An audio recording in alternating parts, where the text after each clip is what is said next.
નમસ્કાર વિદ્યાર્થી મિત્રો. બોર્ડની પરીક્ષા નજીક આવે એટલે થોડી ચિંતા, થોડો તણાવ, એ બધું સ્વાભાવિક છે.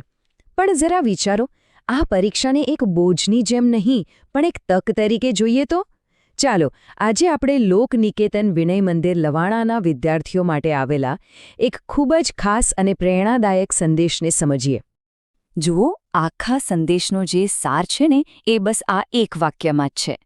પરીક્ષાથી ડરવાનું નથી, કારણ કે એ તો એક અવસર છે, એક એવી તક જેમાં આપણે આખા વર્ષ દરમિયાન જે મહેનત કરી છે, જે જ્ઞાન મેળવ્યું છે, એ બધું દુનિયાને બતાવવાનો મોકો મળે છે. આ આપણી શ્રેષ્ઠતા સાબિત કરવાનો સમય છે. તો સવાલ એ છે કે આ અમૂલ્ય તકનો લાભ કેવી રીતે લેવો? સંદેશમાં બહુ સ્પષ્ટ રીતે કહેવાયું છે, ચિંતામુક્ત બનો, મનમાંથી બધો જ ભય કાઢી નાખો અને એકદમ શાંતિથી પરીક્ષાખંડમાં જાઓ. કેમ કે વાત સાવ સિમ્પલ છે. જ્યારે મન શાંત હોય ત્યારે જ આપણી વર્ષભરની મહેનત કાગળ પર સરસ રીતે ઉતરી શકે છે. અને હા, આ 3 કલાક ખાલી ગોખેલું લખવા માટે નથી હો. આ તો એક પર્વ છે, એક ઉત્સવ છે. તમારી પોતાની લેખન કળા અને તર્ક શક્તિને દુનિયા સામે મૂકવાનો ઉત્સવ. પ્રશ્નને બરાબર સમજવો, એના મૂળ સુધી પહોંચવું અને પછી પોતાના વિચારોને ચોક્કસ શબ્દોમાં રજૂ કરવા, આનાથી સારો મોકો બીજો કયો હોઈ શકે? અને આવા પર્વની તૈયારી કંઈ 1-2 દિવસમાં નથી થતી. આ તો આખા વર્ષની મહેનત છે, એક તપસ્યા છે. તો ચાલો આપણે એક નજર કરીએ એ મજબૂત શૈક્ષણિક પાયા પર જે જ્ઞાન અને કૌશલ્યથી આખું વર્ષ તૈયાર થયો છે.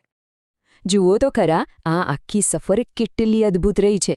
નરસિંહ મહેતાના પદથી શરૂ કરીને ગંગા સતીના ભજન સુધી, અને વર્ષા અડાલજાની નવલિકાથી લઈને ગુણવંત શાહના ધારદાર નિબંધ સુધી, ગુજરાતી સાહિત્યના કેટલાય રત્નોથી તમારો જ્ઞાન ભંડાર ભરાયો છે.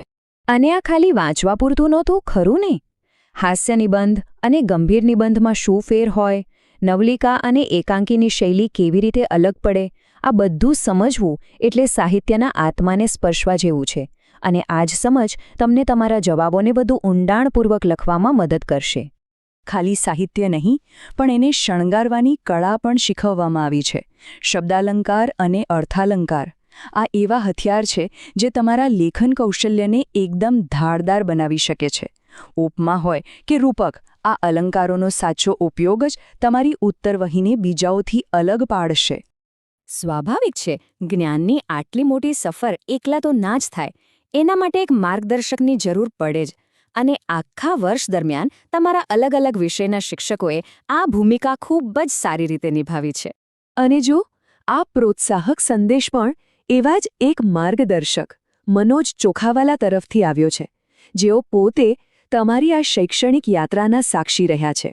જ્યારે પોતાના જ શિક્ષક તરફથી આવા પ્રોત્સાહનના શબ્દો મળે ત્યારે હિંમત આપોઆપ બમણી થઈ જાય છે. કોઈ પણ મોટી લડાઈ પહેલાં પ્રેક્ટિસ તો કરવી જ પડે ને.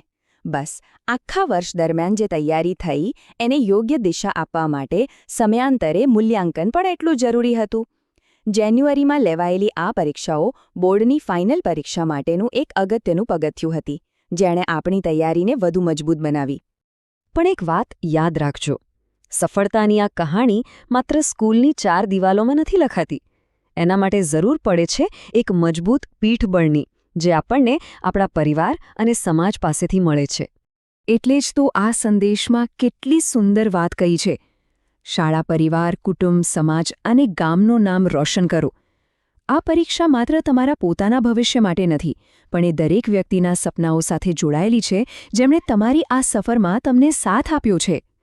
અને આ જે વાત છે ને, સમાજ અને ગામનું નામ રોશન કરવાની, એ ખાલી શબ્દો નથી.